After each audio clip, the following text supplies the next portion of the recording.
Welcome back friends in our YouTube channel Unique Life Sciences and today we will study about the vitamins. Last video lecture में हमने study कर ली थी water soluble vitamins के बारे में। यदि आपने वो वीडियो लेक्चर नहीं देखा तो आप ऊपर आई बटन पर क्लिक करके वो वीडियो लेक्चर देख सकते हो, उसका लिंक आपको डिस्क्रिप्शन में भी मिल जाएगा। तो आज हम स्टडी करेंगे फैट सोल्यूबल विटामिन्स के बारे में। तो चलिए शुरू करते हैं।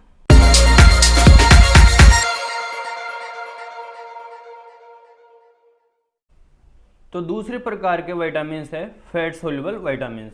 तो फैट सोल्यूबल विटामिन्स क्या होते हैं? विटामिन जो वसा में घुलनशील लोगों ने क्या कहते हैं? Fat soluble vitamin. तो फैट सोल्यूबल विटामिन कौन कौन से होते हैं? विटामिन 4 प्रकार के विटामिन होते हैं जो फैट सोल्यूबल होते हैं। Vitamin A, vitamin D, vitamin E and vitamin के। और हमने लास्ट वीडियो लेक्चर में देख लिया था कि 9 प्रकार के विटामिन होते हैं, जिनमें से 8 प्रकार के तो बी टाइप के और एक है सी टाइप का। तो 9 प्रकार के विटामिन तो वाटर सोल्यूबल होते हैं और यहाँ पर 4 प्रकार के विटामिन कैसे हैं? Fat soluble vitamins. All are isoprenoid compound synthesized by the condensation of multiple isoprene unit. तो देखो क्या होता है आइसोप्रीनोइड, क्या होता है? आइसोप्रीनोइड का निर्माण होता है आइसोप्रीन से। अब ये आइसोप्रीन देखो इस स्ट्रक्चर में, ये है आइसोप्रीन की स्ट्रक्चर। अब इस प्रकार की बहुत सारी संरचनाएं मिलकर कंडेंस होकर आइसोप्रीनोइड का निर्माण कर लेती हैं और यही आइसोप्रीनोइड किसका निर्माण करते हैं? फैट सोल्यूबल विटामिन्स का निर्माण करते हैं। नेक्स्ट देखो, in contrast to water soluble vitamins only one of the fat soluble vitamins vitamin K has a coenzyme function. देखो लास्ट वीडियो लेक्चर में हमने पढ़ा था कि उसमें जितने भी विटामिन होते हैं उनमें से ज्यादातर देखो बी टाइप के जितने भी विटामिन थे वो क्या फंक्शन कर रहे थे? कोएंजाइम के जैसे फंक्शन कर रहे थे। जितने भी वाटर सोल्यूबल विटामिन थे except vitamin C. Vitamin C वहां पर अपवाद था, केवल विटामिन सी कोएंजाइम की जैसे फंक्शन नहीं कर रहा था और बाकी जितने भी बी विटामिन थे वो सारे कोएंजाइम की जैसे फंक्शन कर रहे थे। लेकिन यहाँ पर उससे उल्टा है। उससे उल्टा कैसे है? यहाँ पर केवल विटामिन के ही कोएंजाइम का फंक्शन कर रहा है और बाकी जितने भी विटामिन है, विटामिन ए, विटामिन डी, विटामिन ई, ये तीनों प्रकार के विटामिन कोएंजाइम का फंक्शन नहीं करते। हम देख सकते हैं टोटल कितने प्रकार के विटामिन हो गए जो कोएंजाइम का फंक्शन नहीं करते हैं। 3 तो ये हो गए ए, डी एंड ई और एक वाटर सोल्यूबल विटामिन हो गया विटामिन सी। तो इस प्रकार से 4 प्रकार के विटामिन हो गए जो कोएंजाइम का फंक्शन नहीं करते हैं। These vitamins are released, absorbed and transport with the fat in the diet. अब देखो ये फैट सोल्यूबल विटामिन है तो इनका श्रावण भी फैट के साथ होता है, इनका अवशोषण भी फैट के साथ होता है और इनका ट्रांसपोर्ट भी फैट्स के साथ होता है। तो यदि हमारी डाइट में संतुलित मात्रा में वसा या फैट नहीं होगी तो इन विटामिन्स का अवशोषण नहीं हो पाएगा और इन विटामिन का अवशोषण नहीं हो पाएगा तो इनकी कमी हो जाएगी। तो हमारी डाइट में आवश्यक रूप से संतुलित मात्रा में फैट्स का होना भी आवश्यक है, अदरवाइज विटामिन्स की कमी हो सकती है। तो अब 1 बाय 1 सभी फैट सोल्यूबल विटामिन्स की हम डिटेल से स्टडी करेंगे। अब 1 बाय 1 देखते हैं फैट सोल्यूबल विटामिन्स को। जो पहला जो फैट सोल्यूबल विटामिन है वो है विटामिन ए, जिसको हम बोलते हैं रेटिनॉल। अब देखो vitamin A is an isoprenoid alcohol and function as hormone as well as visual pigment. ये जो विटामिन ए होता है वो क्या है? आइसोप्रीनोइड है। जो पहले बात कर चुके सारे के सारे फैट सोल्यूबल क्या है? आइसोप्रीनोइड है, जो एक हार्मोन के रूप में भी कार्य करता है और विजुअल पिगमेंट के रूप में भी कार्य करता है। एक हार्मोन के जैसे भी कार्य करता है और विजुअल पिगमेंट मतलब दृश्य वर्णक के रूप में भी कार्य करता है। It is essential for vision, reproduction, growth and maintenance of epithelial tissue. तो ये विटामिन ए है वो किस किस के लिए जरूरी है? जैसे दृश्य के लिए, आंखों की नज़र के लिए, जनन के लिए, growth and maintenance of epithelial cell, जो एपिथेलियल टिश्यू होते हैं, त्वचा के टिश्यू होते हैं, उनकी वृद्धि के लिए भी आवश्यक होते हैं। Vitamin A is a collective term for several biological active molecule. अब ये विटामिन ए है जो एक कलेक्टिव टर्म है, क्योंकि ये कोई एक ही कंपाउंड के लिए विटामिन ए नाम नहीं दिया गया, अलग अलग कंपाउंड होते हैं जिनको कलेक्टिवली हम विटामिन ए बोल सकते हैं। तो उसके लिए एक कलेक्टिव टर्म दिया गया है। बहुत सारे बायोलॉजिकल एक्टिव मॉलिक्यूल्स हैं जिसमें देखें तो सबसे पहले रेटिनॉल। अब रेटिनॉल होता है जिसको हम विटामिन A1 के नाम से भी जानते हैं। Is found in animal tissues as a retinyl ester with long chain fatty acid. जो रेटिनॉल होता है जिसको हम विटामिन A1 भी बोल रहे हैं वो किन में पाया जाता है? एनिमल टिश्यू में पाया जाता है। जंतु ऊतकों में पाया जाता है, किसके रूप में पाया जाता है, retinyl ester with long chain fatty acid. जो लॉन्ग चेन फैटी एसिड होते हैं उनके साथ रेटिनाइल एस्टर के रूप में पाया जाता है। नेक्स्ट है बीटा कैरोटीन। जो बीटा कैरोटीन होता है वो क्या होता है, इसका प्रीकर्सर होता है यानी पूर्ववर्ती होता है। तो बीटा कैरोटीन क्या करता है, रेटिनॉल का निर्माण करता है। तो बीटा कैरोटीन देखो यहाँ पर स्ट्रक्चर देखे तो ये है रेटिनॉल की स्ट्रक्चर यानी विटामिन A1 की स्ट्रक्चर। तो विटामिन A1 है और नीचे देखो ये है बीटा कैरोटीन। तो बीटा कैरोटीन क्या होता है, जब बीटा कैरोटीन दो भागों में टूट जाता है, यदि बीच में से दो भाग में टूट जाए तो क्या हो जाता है, इससे दो मॉलिक्यूल रेटिनॉल के बन जाते हैं। तो क्या कर रहा है, ये प्रीकर्सर का कार्य करता है। बीटा कैरोटीन से किसका निर्माण हो रहा है, विटामिन A1 का निर्माण यानी रेटिनॉल का निर्माण हो रहा है। Beta carotene is precursor of vitamin A1 found in plant foods. Beta carotene किस में पाया जाता है, प्लांट्स में, जैसे कैरेट में पाया जाता है। Which can be cleaved in the intestinal to yield 2 molecules of retinol. ये क्या होता है, जब बीटा कैरोटीन हम खाते हैं यानी कोई भी प्लांट फूड के साथ हम खाते हैं तो हमारी आंत में जाकर क्या होता है, ये दो भागों में टूट जाता है। तो दो भागों में टूटता है तो क्या कम जाते हैं, 2 मॉलिक्यूल रेटिनॉल यानी विटामिन A1 के बन जाते हैं। Next retinal. Retinal is A vitamin A1 derivative which derives from oxidation of retinol. जब ये रेटिनॉल का ऑक्सीडेशन हो जाता है तो किसका निर्माण हो जाता है, रेटिनल का निर्माण हो जाता है। ये भी एक इंपॉर्टेंट डेरिवेटिव है इसका। रेटिनल क्या कार्य करता है, retinal is component of the visual pigments of road and cone cells of retina. ये जो रेटिनल होता है क्या है, किसका डेरिवेटिव है, रेटिनॉल का डेरिवेटिव है। ये क्या होता है, जो हमारी आंखों में रेटिना होती है उसमें 2 प्रकार की कोशिकाएं पाई जाती हैं, एक तो रोड सेल्स और दूसरी है कोन सेल्स यानी शलाका और शंकु कोशिकाएं पाई जाती है। इन शलाका और शंकु कोशिकाओं में क्या पाया जाता है, विजुअल पिगमेंट पाया जाता है। उस विजुअल पिगमेंट का मुख्य भाग रेटिनल होता है। Rhodopsin present in road cells which consist of retinal and obscene protein. जो रोड सेल्स होती हैं यानी शलाका कोशिकाएं होती हैं उनमें रोडोप्सिन पाया जाता है। रोडोप्सिन 2 चीज़ों से मिलकर बना होता है, एक तो रेटिनल और एक ऑप्सिन प्रोटीन। तो ऑप्सिन प्रोटीन से जब रेटिनल जुड़ता है तभी रोडोप्सिन का निर्माण होता है। अब देखो यदि विटामिन ए की कमी हो जाए तो क्या होता है, vitamin A deficiency can also occur when the gut can't absorb the nutrient. इसकी कमी कब हो सकती है, जब हमारी आंतें उसका अवशोषण करना बंद कर दे किसी कारणवश। Vitamin A deficiency can cause night blindness. अब इसकी कमी के कारण क्या होता है, हमें पता है इसका क्या कार्य है, एज ए विजुअल पिगमेंट ये कार्य करता है। यदि इसकी कमी हो जाएगी तो क्या हो जाएगा, नाइट ब्लाइंडनेस यानी रात में दिखना बंद हो जाता है, जिसको मृतोंधी रोग भी कहते हैं। It can also increase the risk of serious sometimes fatal infection. इसके कारण क्या होता है, कई बार फेटल इन्फेक्शन भी हो जाते हैं। Symptoms include night blindness, dry skin, frequent infection. यदि इसकी कमी होती है तो रतौंधी रोग हो गया, इसकी ड्राई स्किन हो जाती है, स्किन सूखने लगती है, फ्रीक्वेंट इन्फेक्शन, बार बार इन्फेक्शन होने लगते हैं यानी इम्यूनिटी भी कमज़ोर होने लगती है। सोर्स की बातें करें तो सोर्स कौन कौन से खाद्य पदार्थों में विटामिन A1 प्रचुर मात्रा में पाए जाते हैं, जैसे स्वीट पोटैटो शकरकंद हो गया, गाजर हो गई, कैरेट, फिश, टूना फिश हो गई, डार्क लीफी ग्रीन्स हो गई, ग्रेप फ्रूट हो गया, ब्रोकली हो गई। इनमें क्या होता है, विटामिन ए प्रचुर मात्रा में पाया जाता है। नेक्स्ट है विटामिन डी, जिसका केमिकल नाम है cholecalciferol. Vitamin D serve as hormone precursor. Vitamin D क्या कार्य करता है, हार्मोन का प्रीकर्सर का कार्य करता है।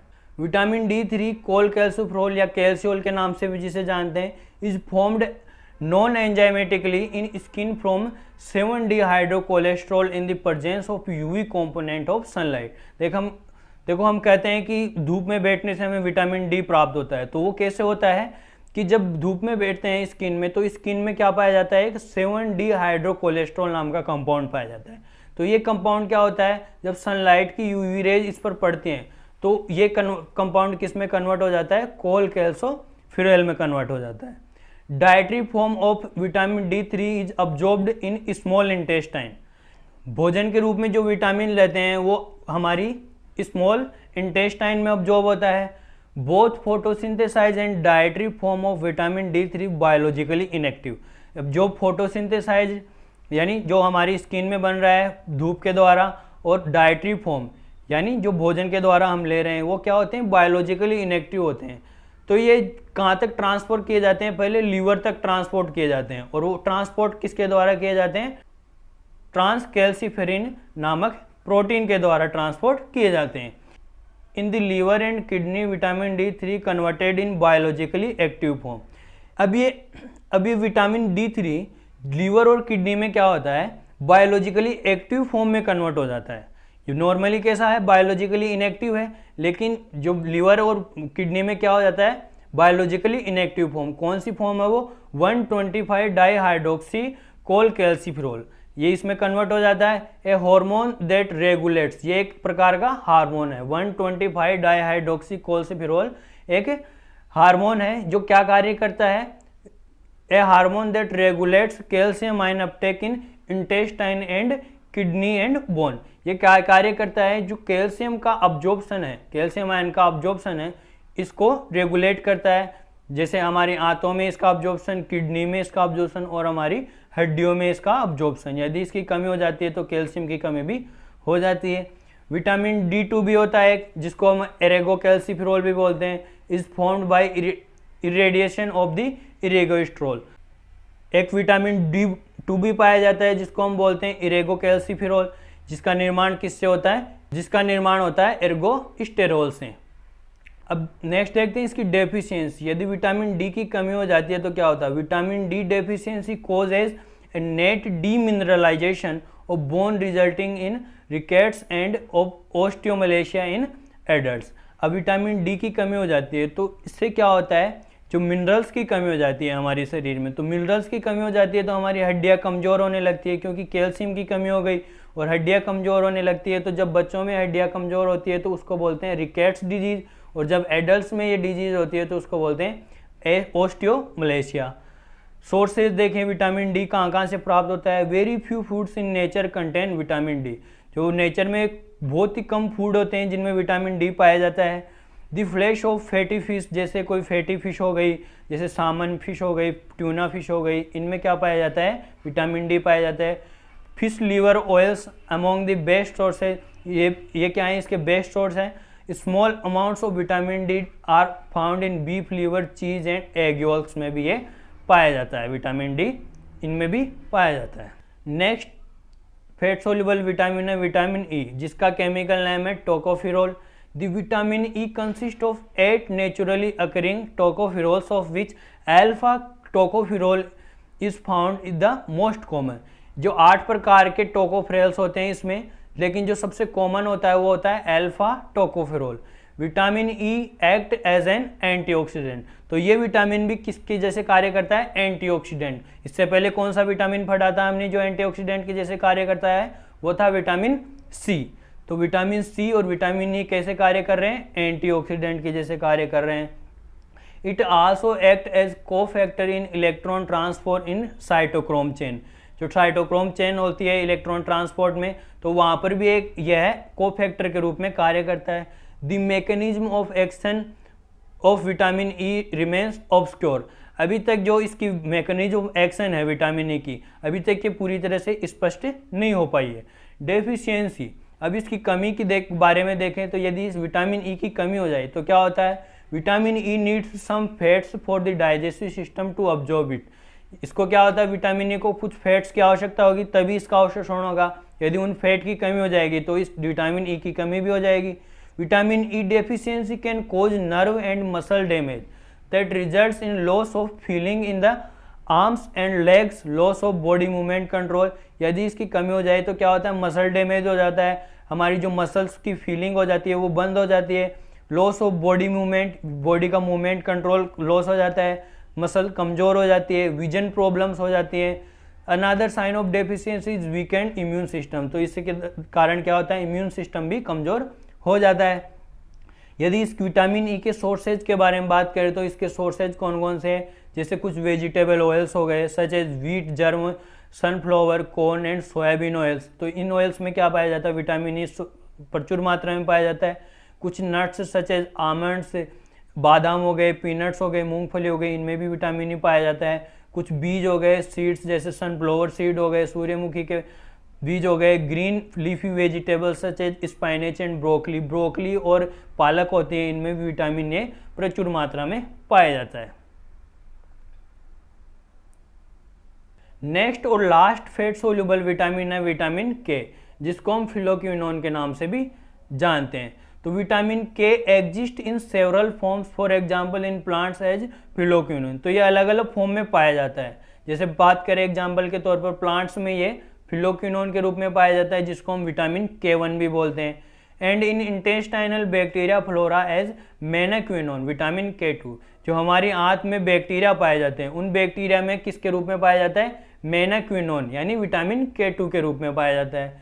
The principal role of vitamin K is the post translation of modification of various blood clotting factor. तो इस विटामिन K का कार्य क्या होता है? तो विटामिन K कार्य क्या करता है? जब रक्त का थक्का जमता है तो उसमें कई फैक्टर्स काम में आते हैं, तो उन फैक्टर्स के पोस्ट ट्रांसलेशन मॉडिफिकेशन में ये काम आता है। यदि ये मॉडिफिकेशन नहीं करेगा तो उन फैक्टर्स की कमी हो जाएगी और विटामिन K की कमी हो जाएगी, तो रक्त का थक्का नहीं जम पाएगा। अब देखो next, warfarin is a structural analog of vitamin K। एक वारफेरिन नाम का एक कंपाउंड पाया जाता है। ये कंपाउंड क्या होता है? विटामिन K की जैसे संरचना में विटामिन K की जैसे होता है, लेकिन विटामिन K नहीं होता है। तो ये वारफेरिन कंपाउंड क्या होता है? रेट पॉइजन के रूप में यूज किया जाता है। जो चूहों को मारने की दवा होती है उसके रूप में यूज किया जाता है। And clinically used as anticoagulant, रक्त स्कंदक के रूप में भी ये वारफेरिन यूज में लिया जाता है, क्योंकि वारफेरिन यदि इंसर्ट कर दिया जाएगा तो विटामिन K की जगह ये चला जाएगा। और विटामिन K तो क्या कार्य करता है?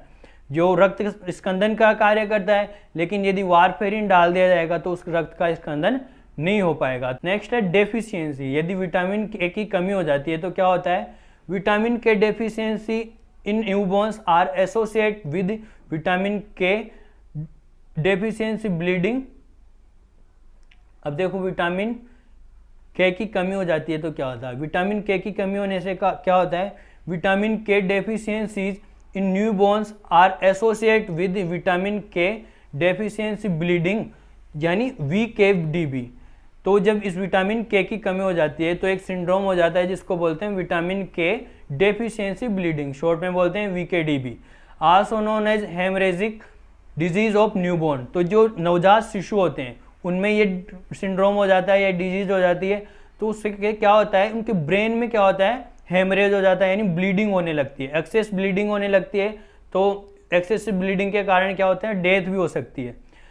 विटामिन K के सोर्स की बारे में बात करें तो विटामिन K के सोर्स कौन कौन से हो गए कि ग्रीन लीफी वेजिटेबल्स हो गए, जो ग्रीन वेजिटेबल्स होती हैं, जैसे सच केल हो गई, स्पाइनेच पालक हो गया, मस्टर्ड ग्रीन्स हो गए, such as green leaf lettuce हो गया, vegetables such as Brussels sprout, broccoli, cauliflower, गोभी हो गए, कैबेज हो गए, fish liver, meat, eggs and कुछ अनाज जैसे कंटेन स्मॉलर अमाउंट्स, इनमें भी कुछ मात्रा में विटामिन K पाया जाता है। तो ये हमने पढ़ लिए, दोनों प्रकार के विटामिन पढ़ लिए हमने, विटामिन जो वाटर सोल्यूबल विटामिन भी पढ़ लिए और फैट सोल्यूबल विटामिन भी पढ़ लिए, और हमने एक एक विटामिन की डिटेल स्टडी कर ली।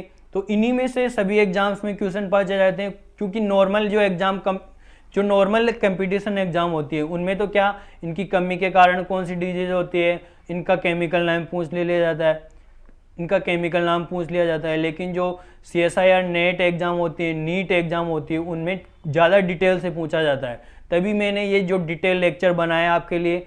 तो इसमें क्या है, कभी इसके प्रीकर्सर के नाम पूछते हैं, कभी इनके कंपाउंड्स के बारे में पूछते हैं, तो अलग अलग प्रकार के क्वेश्चन विटामिन के टॉपिक से पूछे जाते हैं। तो आज इस लेक्चर में हमने कंप्लीटली डिटेल से विटामिन के बारे में स्टडी की है। आई होप आपको विटामिन वाला टॉपिक अच्छी तरह से समझ में आएगा। यदि आपको लेक्चर अच्छा लगा तो वीडियो को लाइक कीजिए, और यदि आप नए हैं तो चैनल को सब्सक्राइब कीजिए और अपने दोस्तों के साथ ज़्यादा से ज़्यादा शेयर कीजिए। तो मिलते हैं नेक्स्ट वीडियो लेक्चर में, तब तक के लिए बाय, जय हिंद।